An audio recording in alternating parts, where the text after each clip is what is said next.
report was unsparing. Why is Greg Hicks, who was the #2 to Ambassador Stevens, now going to tell Congress and tell the American people that there were U.S. Special Forces who were in Tripoli getting ready to board a plane, come to Benghazi to help these Americans, and they were told to stand down?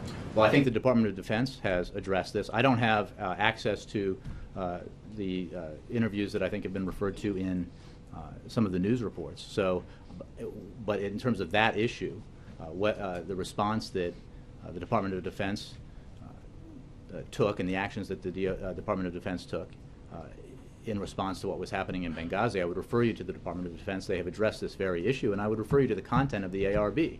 Again, Admiral Mullen, Ambassador Pickering, former chairman of the Joint Chiefs, one of the most respected diplomats, living diplomats in our country, served under presidents of both parties, oversaw a very rigorous investigation that reached a number of conclusions, including the fact that action was taken immediately and appropriately, and that action saved American lives. I know what they said, but Greg Hicks is Again, saying that... You're citing an interview that I don't have access to. Okay, but he's challenging the credibility of the White House. You don't care about what he's saying?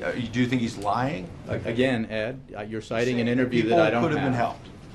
I'm saying that there was an accountability review board led by two men of unimpeachable expertise and credibility who oversaw a process that was rigorous and unsparing, that was highly critical in some areas, and that produced a series of recommendations that have all been acted on by the State Department, as the President insisted be the case. What he